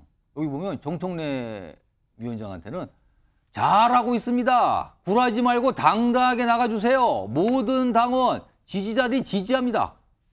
엄청난 응원이 쏟아지고 있대요. 이 강성지지층부터. 반면에 우원식 국회의장에게는요, 역사 속으로 사라져라. 누굴 지금 비판하냐 이런 것 같아요. 이 무슨 뜻이냐? 맞을 만만 한다. 맞느냐 아니라 맞을 만만 한다. 정체성과 깜에 대한 의문이 생긴다. 아, 여기 또 맹비난입니다. 소정 변호사, 이 반응 뭡니까 이거? 저는 정청래 위원장을요, 직권남용이나 모욕으로 처벌하고요, 윤리위 징계를 반드시 해야 된다 봅니다. 두 가지인데요. 첫째는 이제 국회 정언감정법에 선서를 거부하거나 또는 이제 선서해놨고 정언을 거부하거나 법에 부여된 권리입니다. 이거야말로 우리 헌법이 부여한 권리예요. 이걸 행사했다 해서 고함을 치거나 고성을 또 고발 운운하는 거, 이거야말로 명백한 직권남용이다. 자, 그다음에 두 번째, 제복 입은 군인을요, 완전히 사과를 했는데도 본인 마음에 안 든다고 10분씩 나가서 벌 쏘고 들어와라. 이럴 권리가 법에 어디 있습니까? 위원장이 얼마나 높아요? 국회의원이 국민의 종 아닙니까? 이분이 그렇게 높아요? 계급을 제가 모르겠어요. 뭐 차관급 대원지 장관급 대원 그게 중요한 게 아니고 국회의원이 뭐 이게 계급입니까? 아니 본인이 뭔데 10분씩 대답이 본인 마음에 안 든다서 나가라. 제복 입은 군인을 모욕하면요. 그게 국민 어떻게 되겠습니까? 그에 대해서는 분명히 법적 책임과 윤리적 책임을 져야 된다 봐요. 성신 부의장. 근데 이제 강성지지층 같아요. 이런 분들의 저 반응, 뭐 열광이라고까지 할 수도 있을 것 같네요. 이거는 어떻게 되는 겁니까, 그러면? 뭐 놀랍지는 않습니다. 거기에 뭐 모든 당원들이 지지한다고 했는데 저도 당원이거든요. 저는 지지하지 않습니다. 저런 행동 잘못됐다고 보고요. 분명 뭐 임성근 사단장이나 이종섭 전 장관의 저런 태도, 저는 아까 서정욱 변호사님이 그 선서를 거부할 것도 권리라고 하셨는데, 근데 저는 직권남용 한 것으로 의심되는 대통령을 보호하려고 증인선서 거부하라고 그런 권리를 준 게 아니거든요. 그렇기 때문에 청문회 관련 특검법 관련 청문회 나왔으면 성실하게 답변을 했어야죠. 국민들이 보고 있는데. 근데 마찬가지로 정청래 위원장도 이게 당원들만 보는 국회회의장이 아니지 않습니까? 모든 국민이 보는 상임위원장이기 때문에, 그리고 청문회장이기 때문에 좀 국민의 눈높이에 맞는 그 행태와 단어들을 썼어야 된다. 국민들이 저 사람들에게 뭔가 진실을 캐물어서 진상을 알기를 바라는 것이지 저 사람들을 뭔가 면박 주고 놀리고 이런 것들을 바라는 건 아니거든요. 그렇기 때문에 저 행태는 부적절을 했으나 저는 나와서 그 선서를 거부한 그 2명에 대해서도 다른 방법을 통해서도 어떻게든 뭔가 진실을 이야기할 수 있도록 압박을 해야 된다는 생각을 갖고 있습니다. 자, 두 분이 그 상황에 대한 평가해 주셨는데 지금 정청래 법사위원장의 어떻게 보면 굉장히 강경한 태도와 어떻게 보면 약간 거친 표현이 들어간 이런 말들, 이거에 대해서 이른바 민주당의 강성지지층도 열광하고 응원하고 있다 이러는데 이거와 관련이 좀 있을까요? 또 다른 모습이 있는데 화면에 있습니다. 최근에 갑자기 베스트셀러가 된 책이 있다 그래요? 김혜경 여사면은 이재명 대표의 부인 아닙니까? 6년 만에 요리책 1위가 됐답니다. 어떤 이 서점, 이 온라인 사이트에서 보면. 베스트셀러가 된 거예요. 아니, 이게 갑자기요? 6년 전에 나왔다고 그러는데? 근데 이걸 책을 사신 분들이 약간 인증글처럼 쓰는 게 이런 내용이 있대요. 호주 서점에서 10권 더 주문했다. 10권씩 사서 지인 선물한다. 일어나자마자 주문했다. 이거 보면은 단순히 요리책을 보려고 사는 것 같지는 않거든요. 아무리 봐도. 그리고요. 다음 글을 하나 좀 더 보겠습니다. 이게 이유를 좀 추정할 수 있는데 이재명 대표의 뭐 변호사비를 돕겠다 이런 내용들이 요새 나오고 있대요. 온라인상으로. 근데 이재명 대표가 2021년하고 2023 보면 재산이 조금 늘었어요. 뭐 현찰은 조금 현금 자산 줄었다고 하지만 전체 재산 늘었는데 변호사비를 지금 보면은 야당 성향 유튜브 채널에 나오는 거 보면은 이 대표의 사정이 녹록지 않다. 책 구매통에 돕자. 그럼 그 맥락으로 지금 요리책이 갑자기 베스트셀러가 된 겁니까? 이준우 의원 이거 어떻게 봐야 됩니까? 저는 오히려 이제 재산 는 거에 대해서 저는 좀 의혹을 제기하고 싶습니다. 왜냐하면 지금 이재명 대표가 4개의 사건으로 11개 혐의를 받고 재판을 받고 있거든요. 예. 그 변호사가 상당히 많아요. 많습니다. 20회 넘는 상당한 에이스 변호인단을 꾸린 걸로 알고 있는데 그 변호인단 수임료를 냈을 거란 말이에요. 근데 지금 몇 년째 재판을 끌고 있는데 오히려 재판이 2억 5천 늘었다는 게 첫째 이해가 가지 않고요. 그다음에 김혜경 부인께서 책을 냈다고 해서 지금 도와주자고 책 과거에 낸 책인데 뒤늦게 베스트셀러가 된 거예요, 지금. 그 이제 지지자들 사주고 있는 모양인데 좀 팩트를 말씀드리면 사실 형편이 어렵지 않다고 저는 생각을 해요. 왜냐하면은 도지사 시절에 1,000만 원어치 과일을 사드시고 또 법카 얘기하시는 법카 거군요. 의혹이 지금 해소되지 않습니다. 그렇게 많이 좀 하셨는데 과연 저게 지지하는 게 진짜 어려운 상황을 도와준 것보다는 그냥 지지한다 마음을 표현하려고 하는 것 같은데 좀 씁쓸한 마음이 듭니다.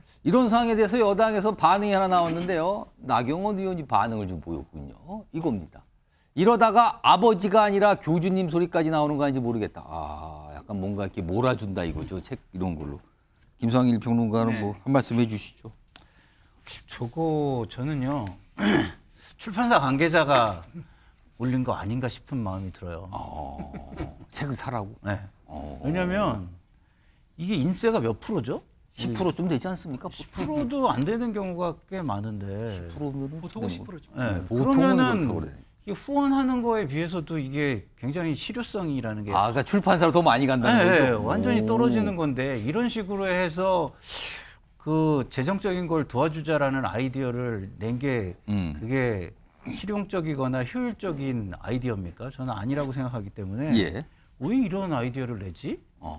이런 생각이 들어요. 차라리 후원을 해주자 그러면은 나은 거 아닌가요? 근데 액수가 제한이 있어서 그런 거예요. 아니, 그러니까 1인당은요, 책값보다 많아요. 10만 원씩 다 할 수 있어요. 손정욱 변호사 어떻게 보세요? 저는 근데 저 책 내용이요. 전부게 그 거짓말로 봅니다. 제가 출판사 서평을 봤거든요. 보니까 이제 그 하루에 아침, 점심, 저녁을 집에서 구하고요. 따뜻하게 그 반찬 해서 이게 하루 3식이다, 별명이. 이런 내용이에요. 근데요, 전북이 조명희 씨가 했잖아. 버카록의 샌드위치 특수자간. 이거만 이게 점심, 또 버카 얘기 나오시는군요. 무엇보다 관사에 있을 때 거의 속옷도 조명희 씨가 다 빨고요. 거의 별거하다시피 거의 안 살았어요. 어떻게 하루 3끼를 다 해주는 저게 내용이 말이 안 되는 거예요. 요리책의 내용에 대해서 문제 제기를 하시나 알겠습니다. 뭐 오늘 주제가 뭐 갈래를 그냥 순식간에 뽑고 있습니다.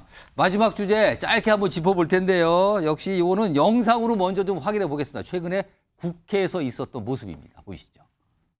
제가 21대 국회에서 대변인으로 활동할 때 저한테 미친 여자라 그러셨죠. 왜 미친 여자라 그랬어요? 의료계 빨리 좀 답해주세요. 정확하게 기억은 안 납니다. 저한테 미친 여자라고 한 거에 대해서 하실 말씀 있냐고요? 없어요? 예, 유감으로 생각합니다. 의료계 목소리 들어달라고 발언하기 전에 본인 언행을 지켜보면서 상처받았을 국민 여러분께 사과해야 되지 않겠어요? 답변 드리면 됩니까? 아니요, 사과해야 되지 않겠냐고요. 답변 드리면 됩니까?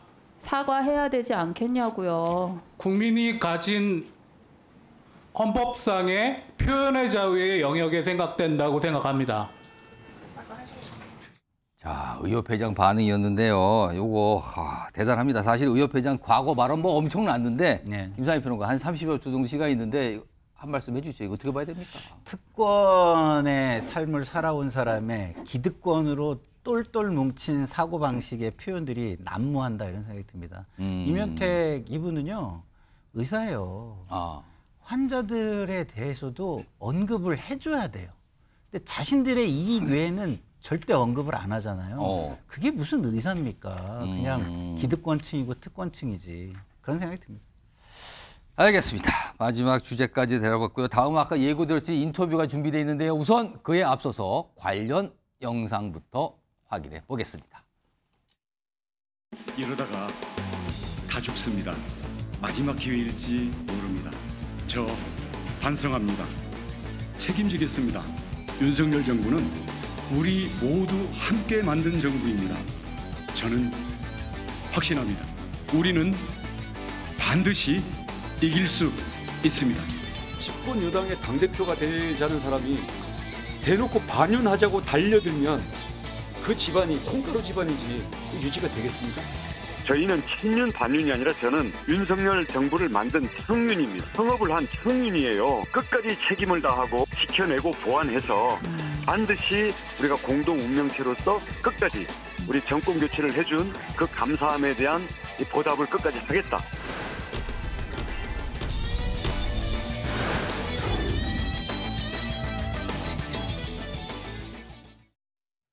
자, 국민의힘 전당대회 내달에 다가올 텐데요. 이 전당대회가 이분의 등판으로 더욱 뜨거워졌다. 정치권 이렇게 보시는 분이 많더군요.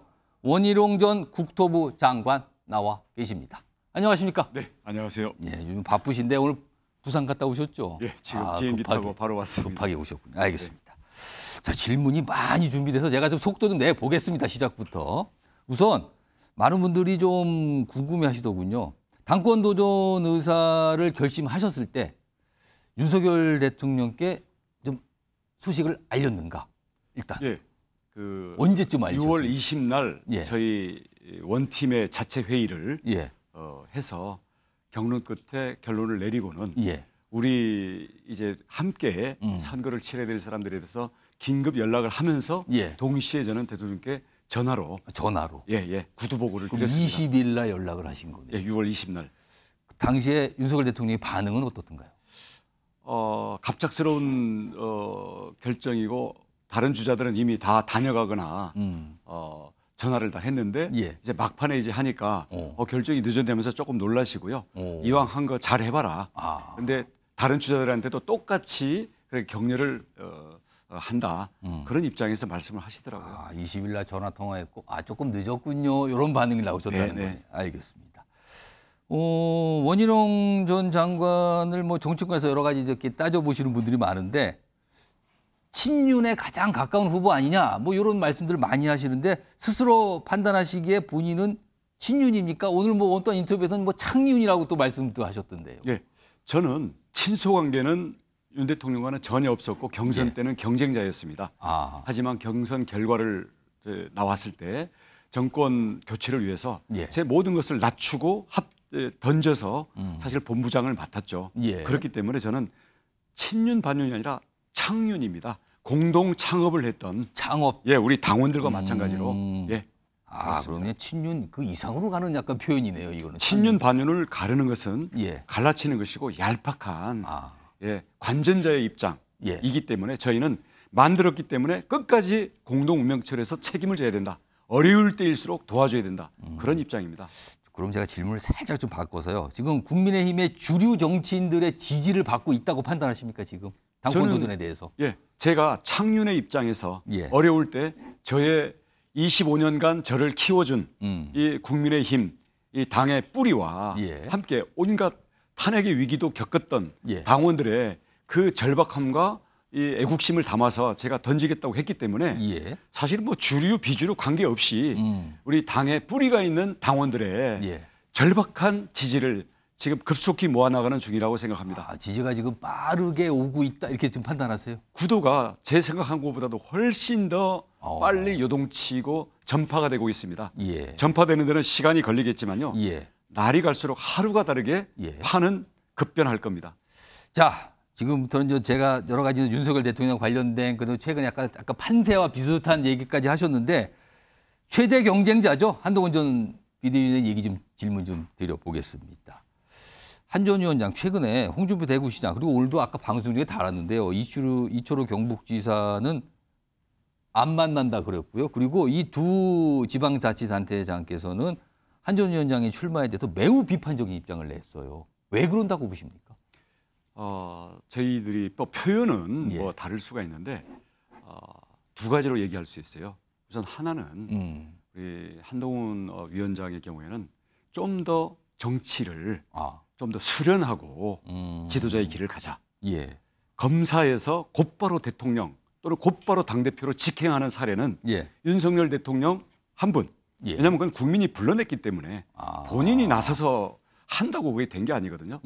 거기에다가 두 번째로는 총선에 우리가 패배를 했잖아요. 책임이 뭐 대통령 책임이다, 당 책임이다 이렇게 싸우는 것 자체가 이게 어떤 책임 회피이고 편가르기이고 자기 정치만 생각하는 거예요. 우리 정치에서는요. 지도자는 이게 책임 때문에 공방이 벌어지고 내부 분열이 될 것 같으면 일단 자기가 모든 책임을 끌어안고 일정한 휴식기를 가져주면서 국면이 지나가는 다음에 등장을 하는 겁니다. 그래서 한번 우리 당이 분위기를 바꿀 수 있는 그런 기회를 한번 줘야 되고 그다음에 본인은 정치 안 해봤지 않습니까? 그리고 경험도 없고 국정 운영도 법무부 장관 대통령이 임명해 줘서 한 것뿐인데 갈등 조정 능력이라든가 우리 당원들이 이 당을 어떻게 지켜왔고 우리 단체장들이나 국회의원들이 어떤 정치를 해왔는지에 대해서 좀 더 동지의식과 신뢰를 쌓은 다음에 리더십으로 나서는 게 그건 인간 세상의 순리이자 정치의 기본입니다. 이런 점들을 좀 격하게 지적하는 분들도 계시고 좀 조언에 그러니까 아끼는 차원에서 충고해 주시는 분도 계시고 좀 이거를 반감을 갖고 계시는 분도 계신데요. 이렇게 반감과 인정해 주지 못하는 이런 분위기 속에서 설사 당대표가 된들 이 당을 통합하고 이끌 수 있겠습니까? 이번에 쉬었어야 된다고 생각합니다. 그렇다면은 원희룡 전 장관께서는 한 전 위원장이 지금 당대표가 되면 안 된다 이렇게 판단을 하고 계시는 겁니까? 시기상조다. 시기상조다. 네, 그리고 우리 아까운 인재가 그 옆에서 조급하게 부추기는 사람들 때문에 자칫 이 어떻게 보면 이 정치라는 게 비정하기도 하고요. 결과에 따라서는 늘 상처를 받을 수도 있습니다. 그리고 임기 대통령이 3년이나 남았는데 이게 뭐 차기를 생각하면서 섣부른 차별화를 하다가요. 차별화와 배신, 내부 분열과 자기 정치는 그거 1mm 차이입니다. 까딱 잘못하면요. 이게 궤도 이탈될 수가 있습니다. 그래서 우리 한동훈 아까운 인재 뭐가 그리 급합니까? 그래서 조금 쉬고 수련을 쌓아서 우리 국민의힘의 또 다른 유망주로 착실하게 커나가자. 이런 것들이 선배와 많은 당원들의 마음입니다. 그러면 지금 한 전 위원장이 자칫 배신자의 길로 갈 우려가 있다 이렇게까지 보고 계시는 겁니까? 그러면 처음부터 배신하는 사람 없습니다. 그리고 처음부터 당의 내부 분열을 하는 사람 없습니다. 자기 주장을 고집하고 자기 계산이 앞서고 당내에 소통을 안 하고 다른 사람들의 진심 어린 조언을 무시하고 그냥 혼자 독불장군처럼 가다 보면 그게 당내 분열의 개인 정치가 돼버리는 거고 본인은 당의 변화를 위한 거라고 나는 옳기 때문에 용기를 냈다고 하지만 결국 그게 인간적인 관계와 소통을 생략하다 보면 배신과는 이게 종이 한 장 차이죠. 한 전 위원장 얘기 많이 듣는데 하나만 딱 더 드리면 솔직하게 말씀을 좀 해주시면 좋겠는데 한동훈 전 위원장의 이건 내가 봤을 때 이거는 참 장점이더라. 근데 이거는 좀 단점이 좀 크더라. 하나씩 꼽으시면 뭐가 좀 떠오를까요? 오늘은 하나만 얘기할게요. 그러면 장점은요. 어떤 사안이 생겼을 때 그에 대한 직접 SNS, 인터넷으로 직접 검색을 하고 학습하고 또 그것을 말로 표현하는 능력이 아주 뛰어난 것 같습니다. 뭐 단점은 진지하게 얘기하면은 단점은 소통이라든가 다른 사람들의 입장을 진지하게 이걸 받아들이고 서로 공통점을 찾아 나갈 수 있는 그런 과정에 대해서 경험이 없거나 아니면 너무 가볍게 생각한다. 그리고 단점 하나만 더 얘기한다면 단점 하나만 더 말씀하신다면 외모가 단점이라고 생각합니다. 외모가 단점이요? 너무 인기를 끌다 보니까 인기는 짧고요. 신뢰는 영원한 겁니다. 그게 단점이 될 수가 있다. 알겠습니다. 자, 이 이 원희룡 전 장과 관련된 질문을 좀 넘어가 보죠. 출마 선언을 하면서 레드팀 얘기를 좀 꺼내놓으셨어요. 그 많은 분들이 좀 주목을 하셨는데 그래서 용산의 민심을 좀 제대로 전달하겠다. 레드팀 역할을 한다 이건데 그렇다면 현재는 민심이 조금 제대로 반영이 안 된다. 이게 좀 전제가 된 걸까요? 네, 저는 안 되고 있다고 생각합니다. 그게 당정의 문제입니다. 네. 근데 쓴소리를 전달하려면 똑같이 아픈 얘기를 해도 신뢰가 있고 애정이 있으면 그거를 50% 받아들이느냐 100% 받아들이느냐 아니면 한번 반발을 하더라도 결국은 받아들이느냐. 결국 인간관계가 그런 거고요. 정치는 더더욱 그렇습니다. 그렇기 때문에 신뢰와 애정이 바탕이 돼야 되고요. 또 하나는 충분한 사전 논의 과정과 끈질긴 서로의 그 깊은 속과 여러 가지 그 가능성에 대해서 대안을 놓고 충분히 검토하는 그런 시간과 노력이 필요합니다. 그리고 그런 면에서는 서로 말이 통하고 우리는 중간 과정에서 서로 얼굴 붉히며 언성을 높이더라도 결국은 더 나은 대안을 찾고 그게 결정이 되면 정말 충성을 다해서 따른다라는 그런 점에서의 신뢰가 있을 때 정말 레드팀다운 토론이 가능한 거죠. 그게 없이 뭐 또박또박 말싸움 하듯이 나는 옳고 나 책임은 없고 그건 내가 한 거 아닌데요. 이런 식으로 해서 남을 판단하고 자기가 옳다라는 것으로 그냥 굽히고 들어와라. 이런 식의 접근으로는요. 당정 관계의 소통은커녕 우리 당내에 우리 108명의 국회의원 어떻게 이끌고 가며 그것은 부부관계나 자식관계 그리고 친구관계도 세상이 그런 식으로 돌아가지 않습니다. 그렇다면은 윤석열 대통령과 지금 출마한 네 분의 당권 후보 가운데 원희룡 전 장관께서는 스스로 윤석열 대통령과 가장 깊은 신뢰관계가 있다 이렇게 말씀을 하시는 걸까요? 그러면은 신뢰도 있고요. 저는 경선 때 경쟁자였고 대선 캠프 때 정책본부장으로서는 견해 차이를 수차례 겪으면서 대통령과 언성을 높이면서 논쟁한 적도 있습니다. 근데 결국은 우리 이러다 다 죽습니다. 그렇게 하시면 안 됩니다. 그러면 대안이 뭐야? 이러면 대안은 이렇습니다. 그럼 그게 또 그래? 그러면 검토를 해보자. 돌려보고 해서 다른 사람들과의 토론 끝에 제가 또 밀리면 또 깨끗이 승복하고요. 이런 과정을 통해서 토론이라는 것은 일방적이고 즉석에서 누구 개인이 옳으냐 이게 아니라 모두의 중지를 모아나가고 그렇게 해서 더 나은 그 방안을 제3의 방안을 찾아 나가는 과정이고요. 설사 아무리 옳고 결론이 자기 옳은 게 관철이 되더라도 이게 서로 간에 스며들고 수용이 되고 거기서 자존심 상하지 않고 그 의견이 원래 내가 생각했던 의견인 것처럼 모두의 자존심과 참여 의식을 이렇게 북돋우는 이런 과정 관리가 필요한 거거든요. 토론에서 이기면 인간을 잃는 경우가 많습니다. 말싸움으로 정치가 되는 게 아닙니다. 자, 그러면은 윤석열 대통령도 사실 국민의힘의 당원이시거든요. 1호 당원이시죠. 그렇습니다. 그러면은 윤석열 대통령은 당대표 후보 가운데 누구에게 투표할 것 같습니까? 원 장관님께 투표할 것 같습니까? 어떻게 좀. 저는 모르죠. 근데 우리 당원들의 표심은 그 마음 속에 있는 거고요. 그 마음 속에 있는 것은 겉으로 보여지는 모습 또는 이 번지르르한 말 또는 뭐 형식적인 논리 이것보다는 우리가 2017년에 분열했다가 탄핵당하고 정권을 내주고 지금까지도 그 후유증이 남아있는데 이런 것을 되풀이하지 않기 위한 안정과 통합의 리더십 이 부분에 대해서 지금 당원들이 절박하고 목말라 있기 때문에 그런 점에서 25년 동안이나 당에서 국회의원 3번, 도지사 2번, 장관 1번, 그리고 정책본부장, 대선 캠프, 그리고 경선까지 나섰던 이런 저의 경험과 우리 당에 대한 충정을 이때 안 사용하고 뒀다 어디에 써먹을 겁니까? 그런 점에서는 1호 당원부터 우리 저기 한 80만 당원이 있는데요. 책임 당원이 있는데요. 우리 80만 번 당원까지 저는 시간이 갈수록 절대 다수가 같은 마음으로 우리 당의 재정비를 위해서 결집할 거라고 저는 확신합니다. 제가 이 질문을 드린 거는 한동훈 전 위원장이 윤석열 대통령이 본인에게 투표해 주길 바란다라는 또 말을 남겼거든요. 그래서 그 똑같은 맥락의 질문 들어봤는데. 아니 그러려면 그 쌓여있는 불신과 갈등의 과정에 대해서 풀고 나왔어야죠. 아니면 풀기 위해서 노력이라도 했어야죠.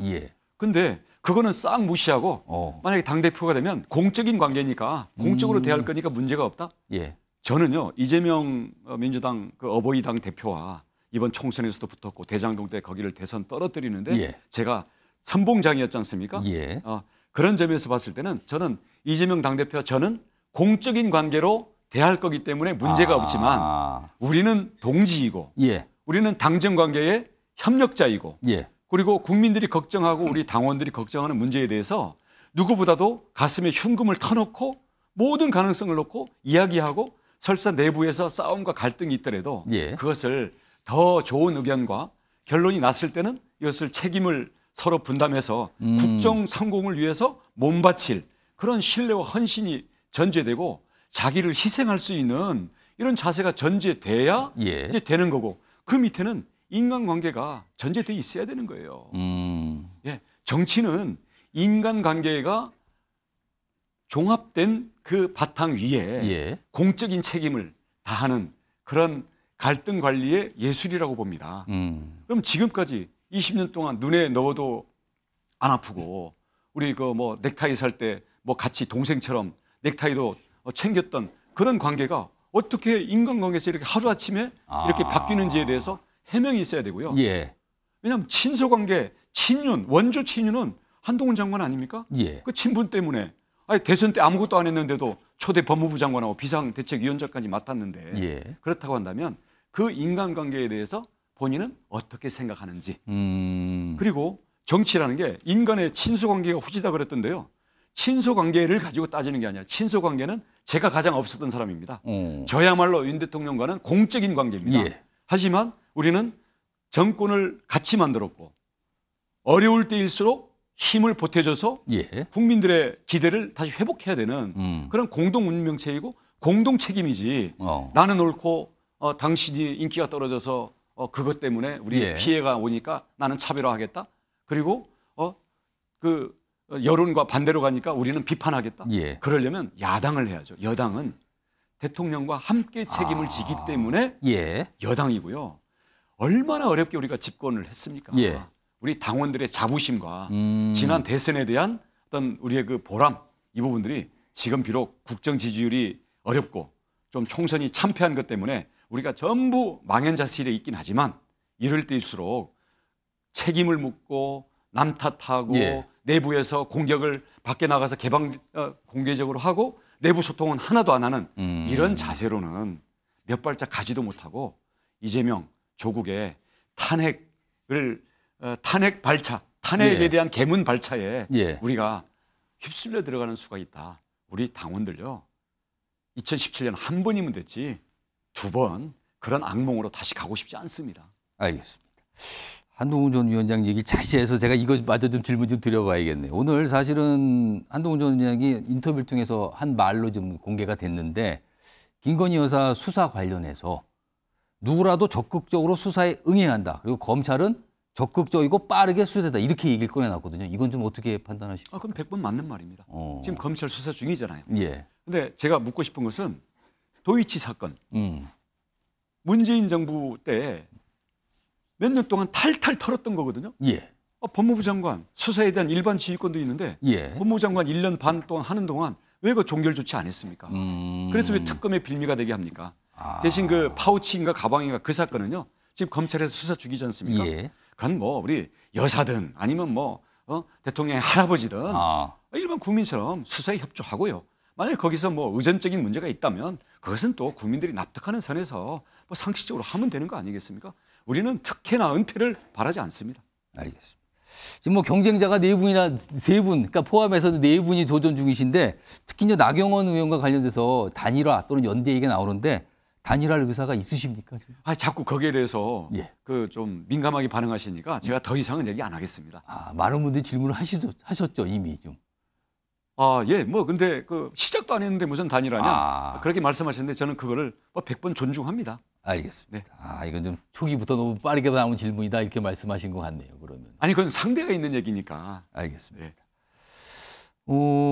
사실은 뭐 한동훈 전 의원도 그렇지만 원희룡 전 장관께서도 지금 원내, 그러니까 국회의원 신분은 아니시거든요. 그러니까 원내는 벌써 제가 3번 거쳤어요. 그러니까 지금 일각에서는 원내 당대표는 약간 한계가 있는 거 아니냐에는 뭐라고 좀 딱 답을 하실 거예요? 국회 한 번도 안 들어가 본 당대표 같은 경우는 뭐 원내가 아니라 그 경험임을 모르고 국회의 그 내부의 정당 간에 싸우고 또 뒤로 협상하는 관계를 잘 모르니까 잘 모르고 경험이 없으면 문제는 안 가르쳐주면 짐작도 못하지만 저는 이미 3번 국회의원 해봤고요. 외통위원장 해봤고요.